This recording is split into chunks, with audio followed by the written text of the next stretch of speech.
노아는 방주를 지으라는 하나님의 말씀을 들은 후 120년 동안 믿음으로 방주를 지었습니다. 정말 그것은 놀라운 믿음이고 순종입니다. 여러분, 할 수 있는 것을 하는 건 누구든지 할 수 있습니다. 할 수 없는 것, 이해되지 않는 것, 상식으로 맞지 않는 것, 그럼에도 불구하고 하나님이 하라고 하시기 때문에 하는 것은 쉬운 일이 아닙니다. 많은 사람들이 비난을 합니다. 이해하지를 못합니다. 정신병자라고 말합니다. 그럼에도 불구하고 흔들리지 않고 한 길을 걸어갈 수 있다는 것, 그것이 믿음의 길입니다. 여러분, 왜 믿음이라고 말할까요? 왜 상식과 이성과 합리성이라고 말하지 않을까요? 여러분, 이성적인 것은 누구든지 합니다. 합리적인 것은 누구든지 합니다. 상식적인 것, 경험적인 것은 누구든지 합니다. 왜? 모든 사람이 다 이해하니까. 그러나 그것은 믿음이라고 말하지 않습니다. 믿음이라고 하는 것은 바라는 것들의 실상이요, 보이지 않는 것의 증거요, 보지 못하고 듣지 못하고 만질 수 없지만 그것이 사실이라는 사실을 믿기 때문에, 하나님이 살아계신다는 사실과 하나님이 말씀해 주셨다는 그 사실을 믿기 때문에 그 길을 걸어가는 것이 믿음의 삶입니다. 나는 여러분들에게 믿음의 사람이라는 별명이 붙여지기를 바랍니다. 노아는 천신만고 끝에 수많은 비난 소리를 들으면서, 어쩌면 가장 큰 비난 소리는 자기 자신 안에 있었던 회의였을 것입니다. 내가 이런 일을 계속해야 하는가? 처음에는 좋아서 옳아서 시작했지만 사람들의 비난 소리와 홍수가 내리는 기미는 전혀 보이지 않는 그런 기후 속에서 노아의 방주를 짓는다는 것은, 그것은 정말 고독한 작업이었을 것입니다. 7장 1절 시작하겠습니다. 7장 1절 시작. 여호와께서 노아에게 이르시되 노아 내 온 집은 방주로 들어가라.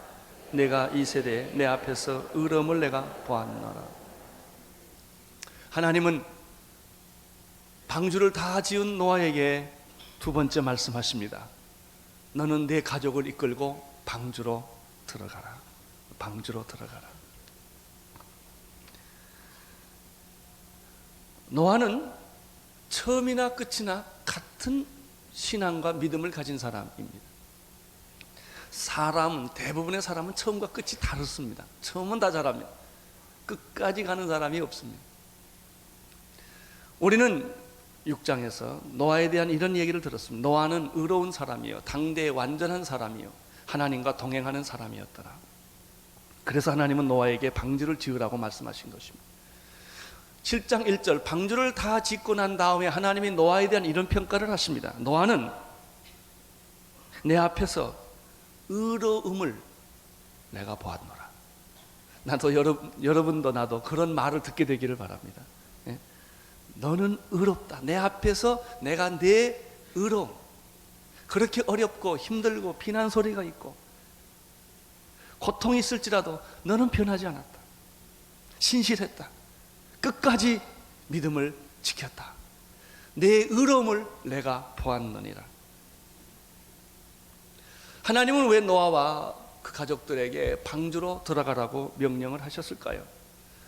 물론 그 이유는 간단합니다. 이제 곧 물의 대심판이 오기 때문에, 대홍수가 일어나면 아무도 살아날 사람이 없기 때문에, 지구는 물바다, 죽음의 바다가 되기 때문에, 온 지구는 다 물로 덮이기 때문에 살아날 수 있는 유일한 방법은 방주 안으로 들어가는 것이기 때문일 것입니다.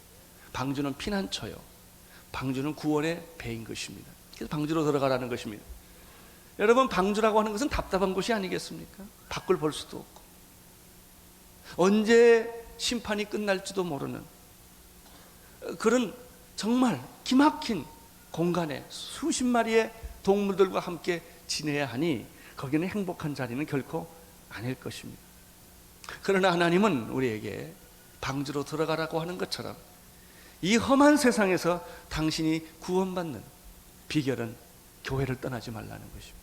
하나님을 떠나지 말라는 것입니다. 하나님 안에서 사는 것은, 교회 안에서 사는 것은 어떨 때 보면 제한이 많고, 어떤 때는 답답한 일이 많고 어떤 때는 고통스러운 일이 많지만 그것이 내가 살 길이다.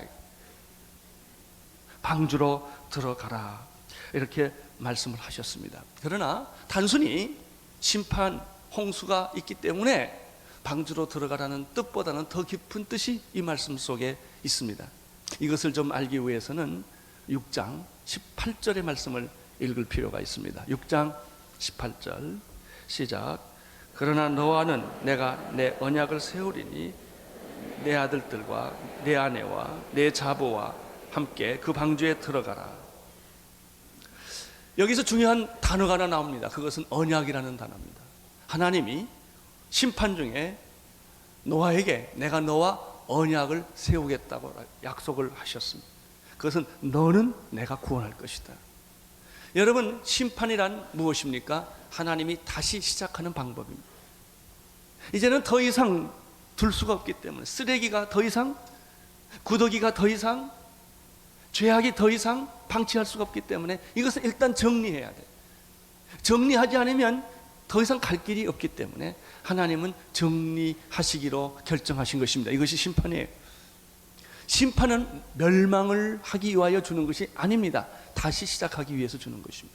따라서 심판에는 구원이 있습니다. 구원을 정말 주기 위하여 잘못된 것을 다 제거하는 것이죠.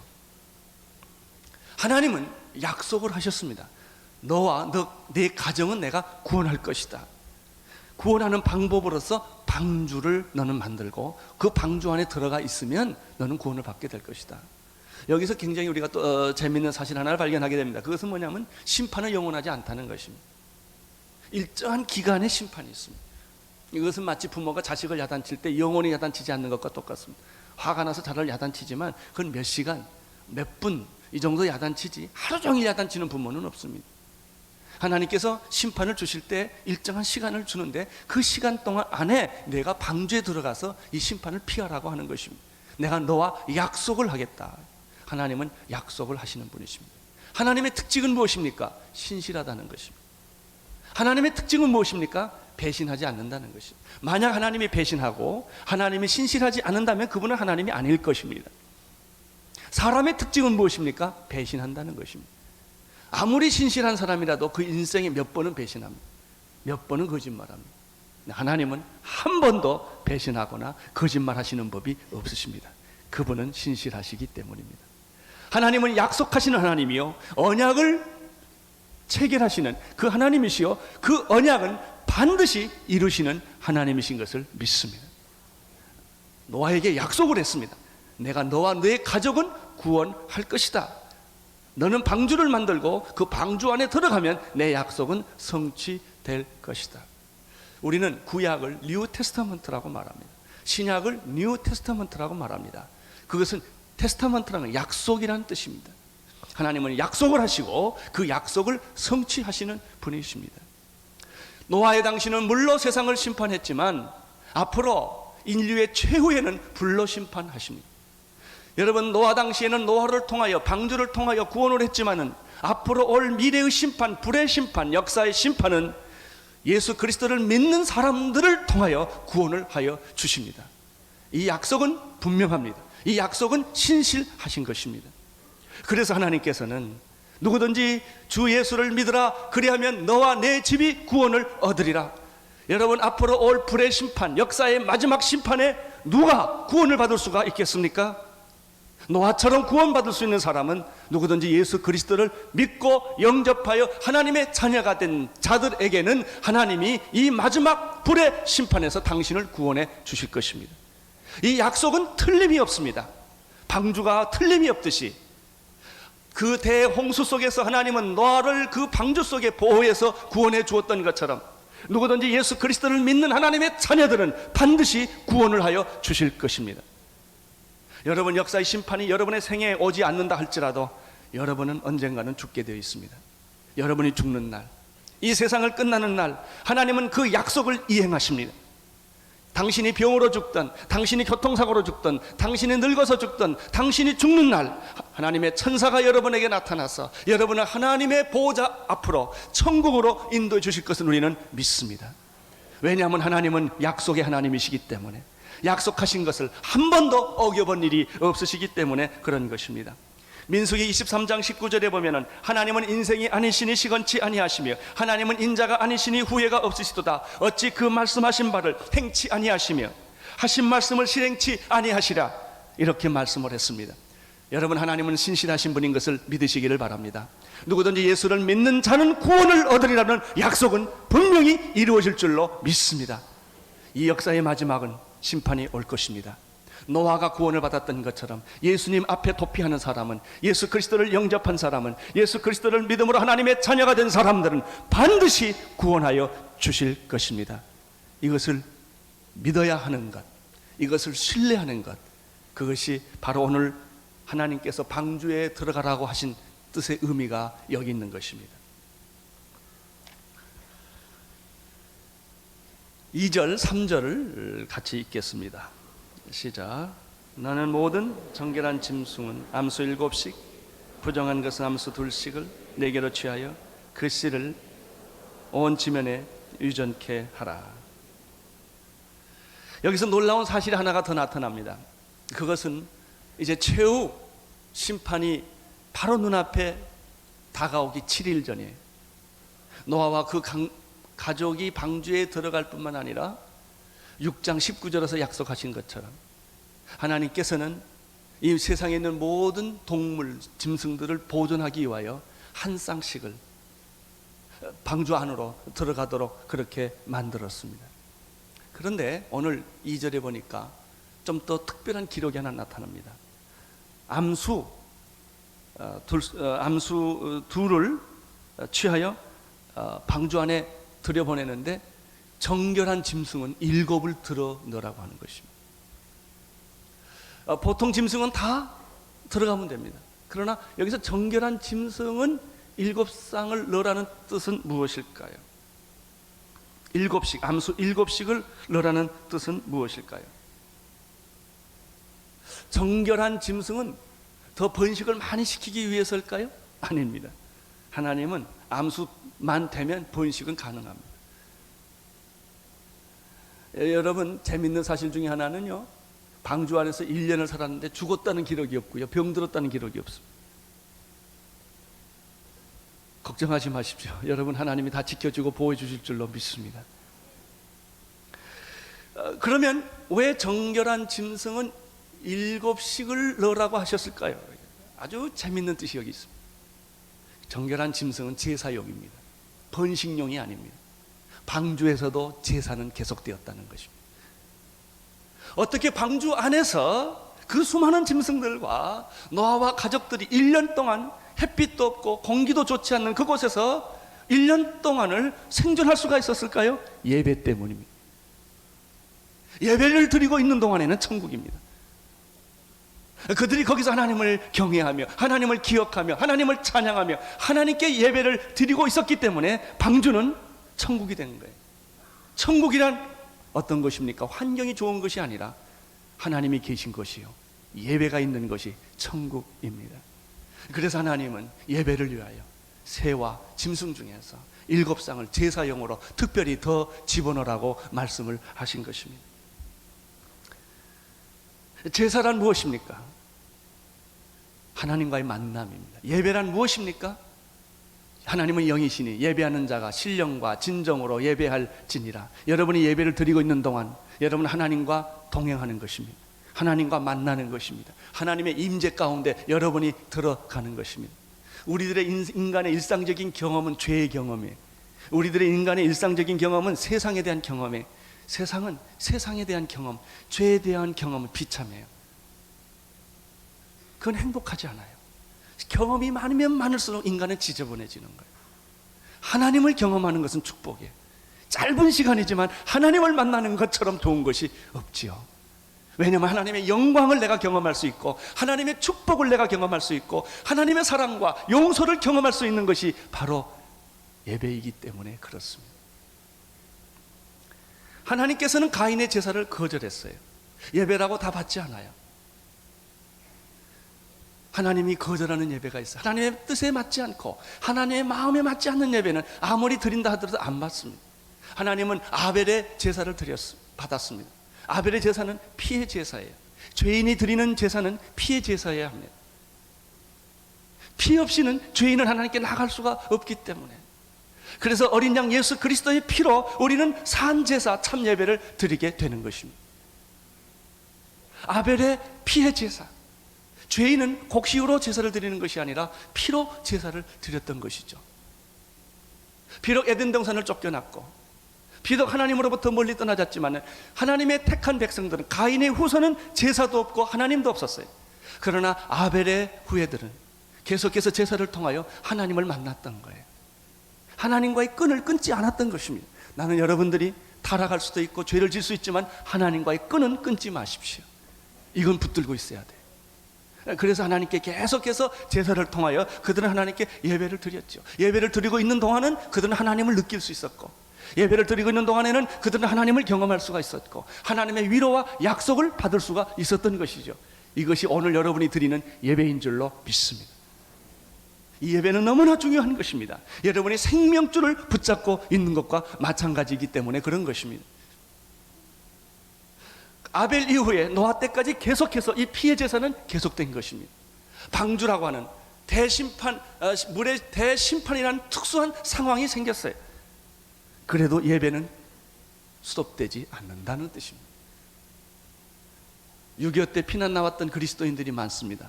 저희들도 그 가족 중에 하나입니다. 그들은 쌀과 먹을 것을 들고 피난 간 것이 아니라 성경책 하나를 들고 피난 나갔어요. 네, 피난 도중에서도 집이 없고 먹을 것이 없고 입을 것이 없지만 길거리에서 그들은 예배를 드렸기 때문입니다. 나는 여러분들이 예배 드리는 사람들이 되기를 바라며, 예배 드리는 가족이 되기를 바랍니다. 교회 일주일에 한 번 들어와서 드리는 예배로 만족하지 마십시오. 매일 새벽마다 와서 제단을 쌓으면 제일 좋습니다. 그렇지 못하시는 분들은 여러분의 집에서 30분 정도라도 하나님과 매일 큐티를 하십시오. 여러분 가족들을 모아놓고 어린 아이 때부터 예배를 가르쳐야되며 하나님의 말씀을 가르치는 그런 예배 공동체가 가족 공동체인 것입니다. 그래서 방주에서 그들은 예배를 드렸기 때문에, 피의 제사를 계속 드렸기 때문에, 비록 방주라고 하는 제한된 고통스러운 공간이었지만 그것을 천국으로 만들 수가 있었습니다. 예배를 드리면 그 자리가 천국이 됩니다. 예배를 드리면 그 자리가 하나님이 임재하는 자리로 변하게 되는 것입니다. 그래서 교회에 여러 가지 프로그램과 여러 가지 행사와 여러 가지 위원회와 여러 가지 프로그램들이 많지만 가장 중요한 것은 이 예배인 것입니다.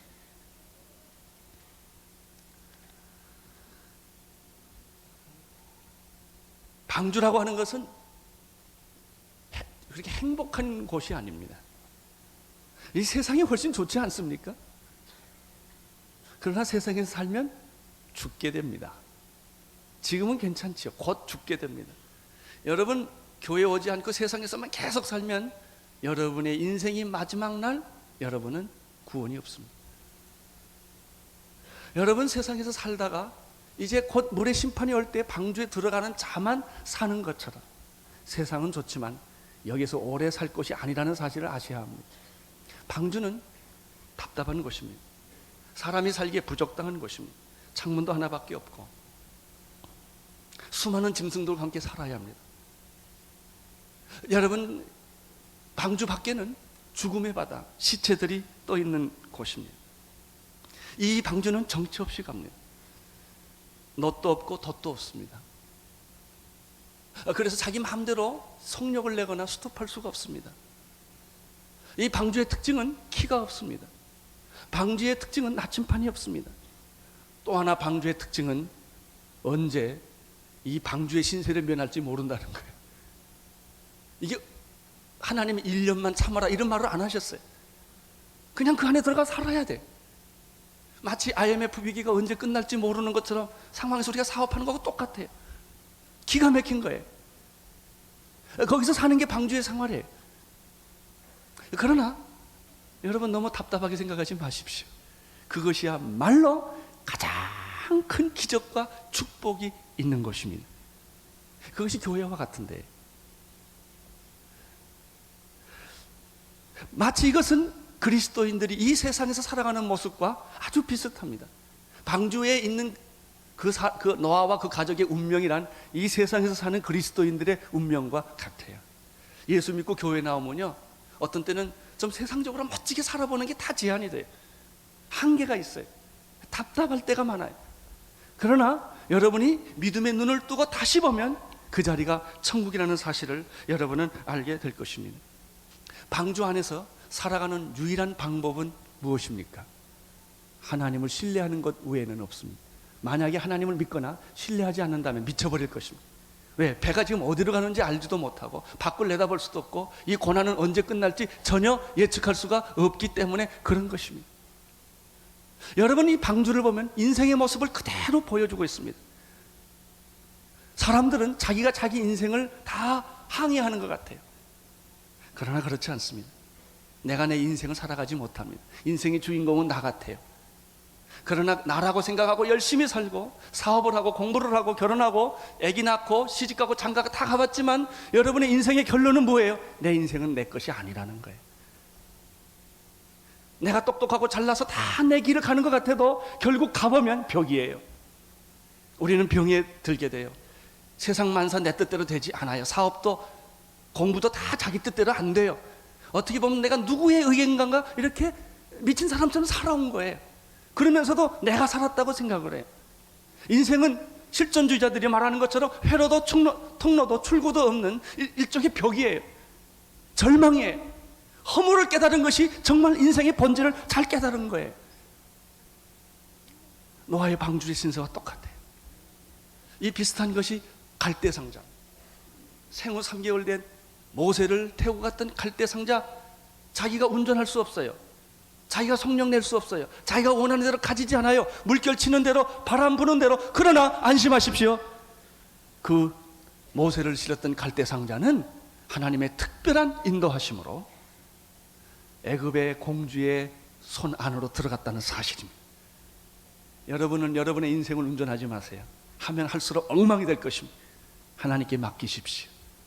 하나님이 여러분의 인생을 보호해 주실 것입니다. 하나님이 여러분의 인생을 축복해 주실 것입니다. 하나님이 여러분이 알지 못하는 신비하고 놀라운 길로 여러분의 생애를 인도해 주실 줄로 믿습니다. 여러분이 여러분의 인생을 운전하고 여러분의 인생을 책임지면 혼란에 빠지게 되고 절망에 빠지게 될 것입니다.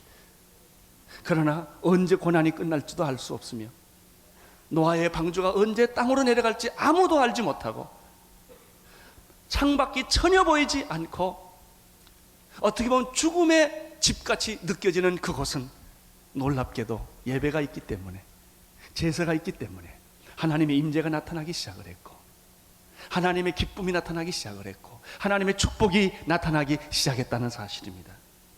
바로 이것이 정결한 짐승 7씩을 집어넣으라는 말의 의미가 바로 여기에 있습니다. 나는 이렇게 믿습니다. 노아의 방주는 결코 불행한 장소가 아니었다. 여러분의 불행과 행복은 환경에 있지 않습니다. 누구와 함께 있느냐가 불행과 행복을 결정하는 것입니다. 내가 정말 좋아하는 사람과 함께 있으면 그 자리는 행복한 자리가 될 것입니다. 감옥에 들어간다 할지라도 내가 사랑하는 사람과 함께 있다면 그 자리는 천국이 될 수가 있습니다. 마찬가지입니다. 참 행복은 하나님과 함께 있는 것이 행복입니다. 아무리 좋은 집에서도 하나님이 없다면 지옥일 것입니다. 방주는 하나님이 동행하는 곳이었습니다. 하나님이 운행하는 곳이었습니다.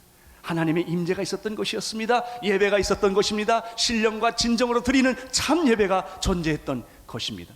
나는 여러분의 집안에 예배가 있게 되기를 축원합니다. 나는 여러분의 인생에 예배가 일어나기를 축원합니다. 나는 온누리교회가 드리는 예배가 가인의 예배가 아니라 아벨의 피의 제사로 드리는 예배가 되기를 축원하는 것입니다. 만약 그렇다면, 우리 민족 안에 참 예배가 있다면 우리 민족은 행복한 민족이요 복된 민족이 될 줄로 믿습니다. 4절 5절을 보십시오. 시작. 지금부터 7일이면 내가 40주야를 땅에 비를 내려 나의 지은 모든 생물을 지면에 쓸어버리리라. 노아가 여호와께서 자기에게 명하신 대로 다 준행하였더라.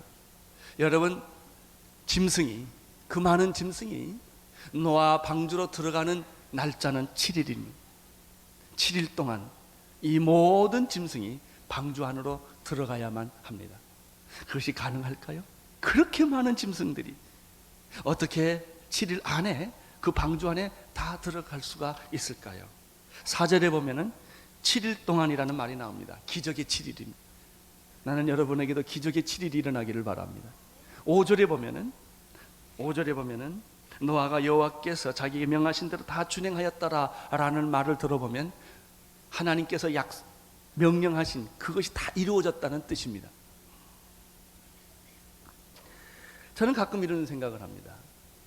아니, 그 많은 동물들을 어떻게 노아의 방주에 다 집어넣을 수가 있었을까? 세상 사람들은 자연 법칙에 의하여 사고를 합니다. 이성과 합리성에 의하여 사고를 합니다. 이 자연 법칙의 이 원리에 따르면 이거는 불가능합니다. 그러나 여러분, 개미떼를 보신 일이 있습니까? 개미떼가 줄을 지어 갑니다. 기러기떼를 본 일이 있습니까? 하늘에 나는 새가 약속이라 한 듯이 같이 갑니다. 벌떼를 본 일이 있습니까? 꿀을 먹기 위하여 꽃을 찾아갔던 벌은 그 자리로 돌아옵니다. 여러분, 하나님께서 모든 동물들에게 명령하신 것입니다. 저는 가끔 그런 생각을 합니다. 둘씩 들어오라고 그랬는데 3명이 오면, 3마리가 오면 어떻게 할까? 한 마리 내보낼 수도 없고.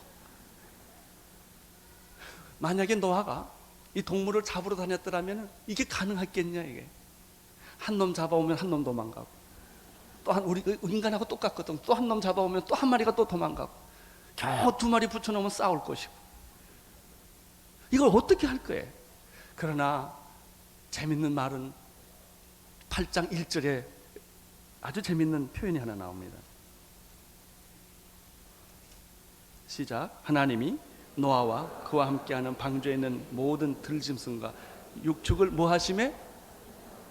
권념하심에. 이 권념한다는 뜻은 기억한다는 뜻이에요. 생각해 준다는 거예요. 관리한다는 거예요. 보호한다는 것이지요. 통치한다는 뜻이에요. 하나님이 노아뿐만 아니라 그 배 안에 있는 모든 동물들에게 하나님은 직접 간섭하셨다는 것입니다. 그렇기 때문에 노아가 동물을 찾으러 간 것이 아니라 동물들이 노아 앞으로 둘씩 짝을 지어서 질서 있게 개미떼 같이 나왔다는 거예요. 이렇게. 그래서 모든 동물들이 갈등 없이 배에 들어가는 시간이 7일이라는 거예요. 그러면 갈등할 게 없어요. 저는 만약에 동물도 잡아왔다 하더라도 몸집이 큰 놈, 무게가 많은 거, 뭐 여러 종류가 있을 텐데 무게가 많은 것이 1층으로 다 간다든지 한쪽으로 몰리면 어떻게 하겠어요? 하나님께서 다 알아서 무게나 크기나 전부 성격에 따라서 그 배 하나하나에 칸에 모든 칸에 이 동물들이 자연스럽게 들어가게 다 만들어 주셨다는 것입니다. 여러분, 노아는 땀을 뻘뻘 흘리는 것이 아니라 할렐루야만 했을 거예요. 할렐루야, 할렐루야, 할렐루야. 예, 바로 이것이 노아가 방주에서 살았던 삶의 기적의 시작이었어요. 나는 모든 동물들이 이 방 안으로 다 자기가 알아서 이렇게 들어가서 음식을 먹고 난 다음에 거기는 햇빛이 없어요. 거기는 공기 유통이 잘 안 돼요. 거기는 온도가 좀 아마 추웠을 것입니다.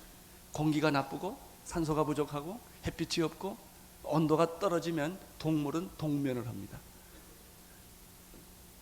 그 칸으로 다 들어가자마자 하품을 한번 하고 기지개를 한번 치고 그 다음에 눈이 스물스물 감기더니 턱 찬 거예요. 1년 동안.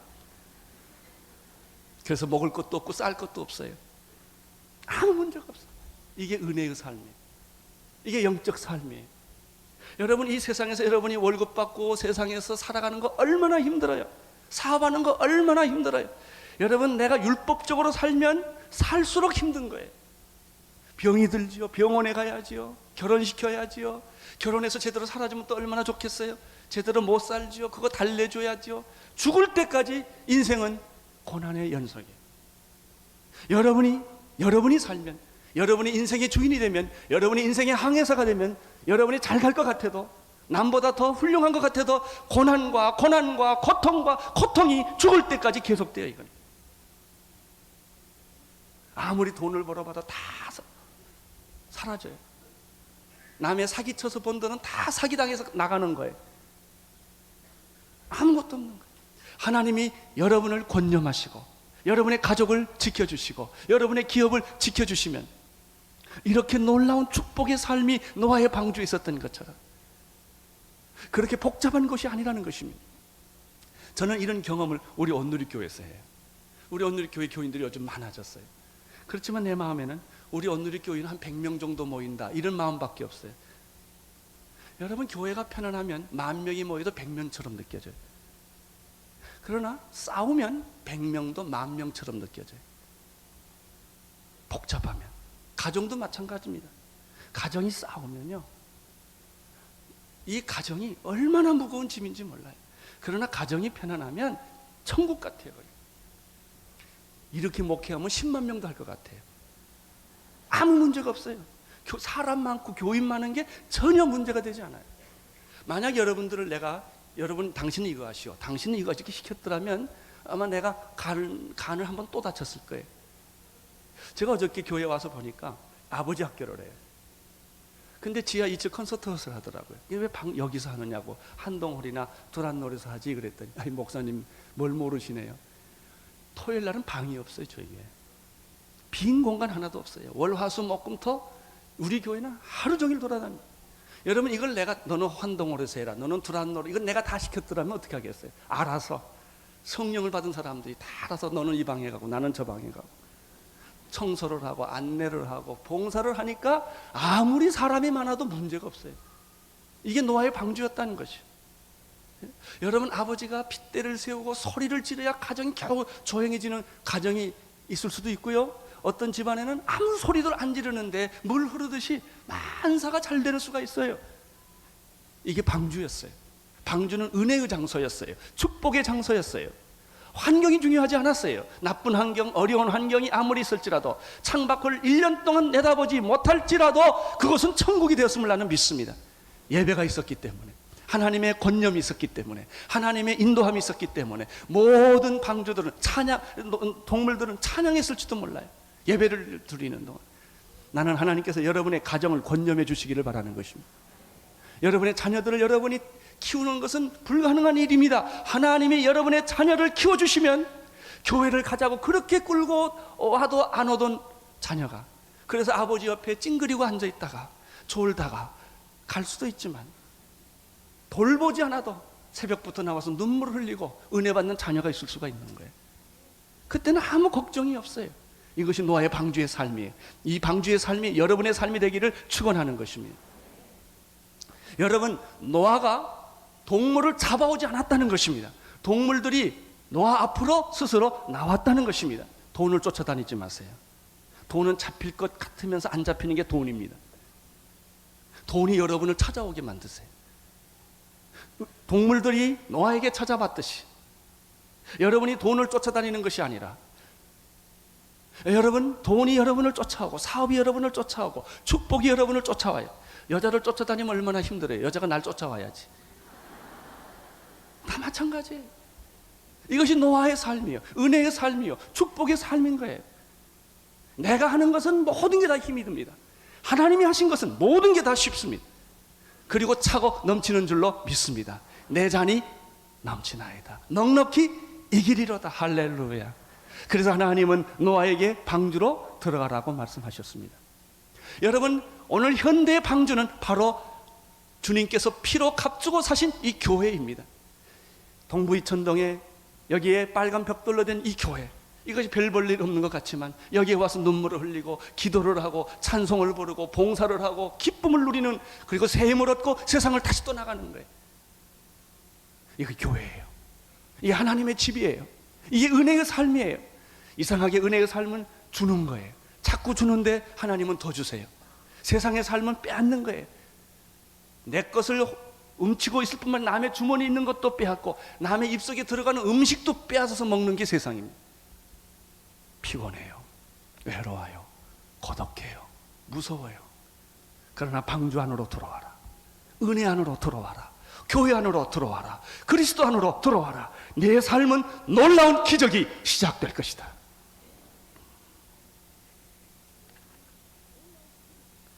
이제 6절부터 7절부터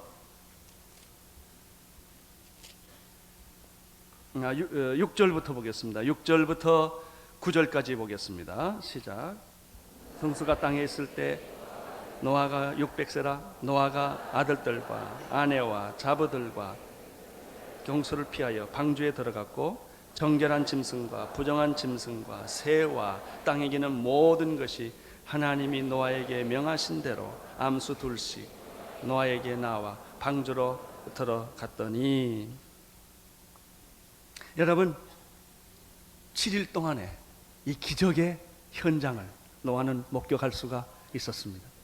이제 배 안으로 모든 것이 다 들어갔습니다. 이것이 그리스도인이 세상에 살아가는 법칙입니다.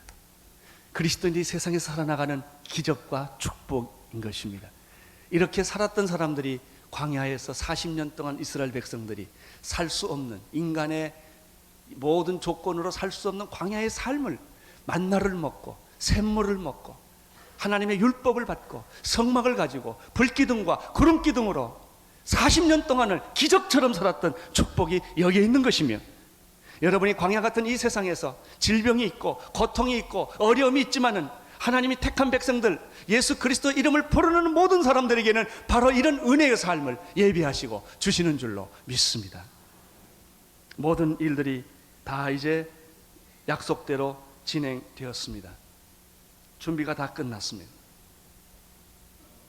그런데 아마 그 마지막 7일 동안은 두 가지 갈등이 있었을 거예요. 이런 기적과 흥분이 있었음과 동시에 이 7일 동안 홍수의 사인이 전혀 보이지 않았다는 거예요. 그래서 한편으로 노아가 그런 염려가 있었을 거예요.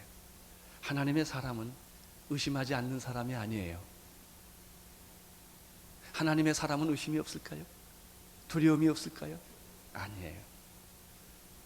믿고 나가면서도 한편으로 두려움이 있어요. 이게 안 되면 어떡하나. 그러면서도 또 한쪽에는 그는 하나님의 기적을 보고 있어요. 두 가지예요. 전혀 아무 사인이 없고 동시에 엄청난 기적이 있는 거예요. 그래서 오늘 하룻밤을 자면, 그래, 하나님의 기적이 있어. 그 다음 날 자면, 아니야, 안 될지도 몰라. 내가 미친 거 아닌가? 내가 미친 거 아닌가? 내가 지금 같이 길을 잘 가고 있는 것일까?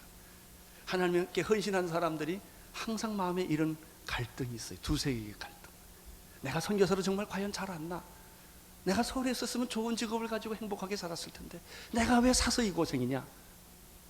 누가 알아주는 사람도 없고 이 길을 계속 가야 되는 것이냐? 그러다가 그 다음날 한 사람이 예수 믿고 돌아와요. 아멘, 할렐루야, 맞아, 내가 잘 왔지. 그러다가 그 다음날 가면 먹을 게 없어요. 아니야. 여러분, 이 갈등은 정상이에요. 믿음 있다고 갈등 없는 거 아니에요. 여러분, 하나님의 사람이라고 의심이 없는 게 아니에요. 이런 갈등을 반복하는 거예요. 그러나 그가 갈등은 있지만 마지막 선택은 하나님께 하는 거예요. 아니야, 그래도 이 길이 맞아. 그래, 홍수가 나지 않을지라도 나는 이 길을 갈 거야.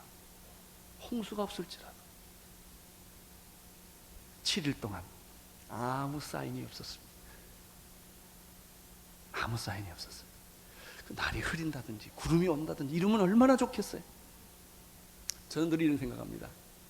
요셉이 말이죠, 감옥에 들어갔을 때 주의 천사가 나타나서, 요셉아, 이게 다 총리 대신 될 각본이다, 이렇게 한마디만 해줬어도 아멘, 아멘, 이랬을 거 아니겠습니까? 그 말이 없다는 겁니다. 그 말이 없어요. 신앙은 고독한 거예요. 신앙은 외로운 거예요. 믿음으로 살아가야 하기 때문에, 아무 누구도 증거를 보여주지 않기 때문에 외로운 거예요. 사람들이 비판하기 때문에 외로운 거예요. 여러분, 엘리야가 갈멜산에서 무릎 꿇고 기도할 때 머리가 두 무릎 사이에 들어가 기도를 합니다. 기도 끝나고 사환을 부릅니다. 너 빨리 저기 가서 지중해 저 끝에 구름이 있나 좀 봐라. 이 말은요, 엘리야가 고민했다는 얘기, 믿었다는 얘기가 아니라 이게 비 안 오면 어떡하냐 이거예요. 가보니까 아무것도 없어요. 그러니까 엘리야는 머리가 더 들어가는 거예요. 죽을 힘에서 기도해가고 또 가봐라, 없어요. 5번째 가보라도 없어요. 6번째 가보라고 그래도 없어요. 비올 기색이 전혀 없는 거예요. 구름 한 조각 없는 거예요. 이게 신앙생활이에요. 목사면 의심이 없을까요? 고민이 없을까요? 아니에요. 고민이 없는 게 아니에요. 갈등이 없는 게 아니에요. 그것을 넘고 일어설 수 있는 믿음을 주신 것뿐이에요. 마지막 7번째 기도하고 또 가보라고 말합니다. 그때 사환은 이런 보고를 합니다. 엘리야여, 저 끝에 손바닥만한 구름이 떴습니다. 그 손바닥만한 구름은 3년 반 동안 비 오지 않았던 그곳에 폭우를 내리는 사인이었던 거예요. 할렐루야. 이것이 믿음입니다. 여리고성을 13바퀴 돌아도 그때 말이죠, 천둥이 좀 치고 벽돌이 한두 장 떨어지면 얼마나 좋을까요? 그런 거 기대하지 마세요. 사막을 걷는 것 같고 모래를 씹는 것 같고 그러면서도 그 길을 가는 게 믿음이에요. 10절 읽어주십시오. 7일 후에 홍수가 땅에 덮이니 할렐루야. 하루아침에 한순간에 하늘이 먹구름이 쌓이기 시작하는 거예요. 기적은 오기 시작합니다. 나는 이러한 삶이 여러분의 삶이 되기를 축원하는 것입니다. 결국 인생은 믿음의 싸움이에요. 합리적으로 가느냐, 상식적으로 가느냐, 자연 법칙으로 가느냐, 하나님과 함께 고독하고 외롭지만 믿음의 삶을 계속 살아가는 것이냐. 노아가 600세 되던 11절 해 2월 곧 그 달 17일. 여러분, 이렇게 날짜가 구체적으로 쓰여진 것을 보면 이게 역사적 사실이라는 거예요. 옛날 옛적에 이르지 않았어요. 날짜까지, 시까지 구체적으로 다 기록하고 있는 거예요. 왜 사람들은 노아의 방주를 신화라고 말할까요? 자연 법칙과 인간의 이성과 지성으로는 해석이 안 되기 때문에. 여러분, 하나님이 빛 말씀으로 세계 천지를 창조했다는 말을 사람들이 왜 못 믿을까요? 빛이 있으라 하심에 빛이 있었더라, 이 말을 왜 못 믿을까요? 인간은 자기의 지성과 지식과 합리성과 자연 법칙과 상식으로만 그것을 해석하기 때문에. 인간이 어떻게 하나님을 해석할 수가 있겠어요? 하나님이 하신 일을 어찌 인간이 이해할 수가 있겠어요? 드디어 7일 후에 비가 왔다는 것입니다. 그날에 큰 기쁨의 샘들이 터지며 하늘이 창문을 열었다고 그랬습니다. 40주야를 비가 땅에 쏟아졌더라. 여러분, 많은 사람들은 이 사실을 믿지 않았습니다. 앞으로 세상이 종말이 올 것을 사람들이 믿지 않습니다. 그러나 곧 올 것이며, 게으르지 말고 열심을 품어 주님을 섬기십시오. 의심하지 마십시오.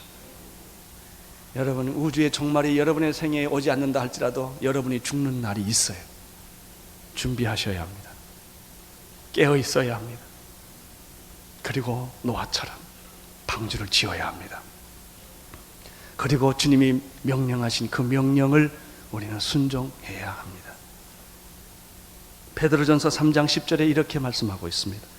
그러나 주의 날이 도적같이 오리니 그날에는 하늘이 큰 소리로 떠나가고 체질이 뜨거운 불에 풀어지고 땅과 그 중에 있는 모든 일이 드러나리로다.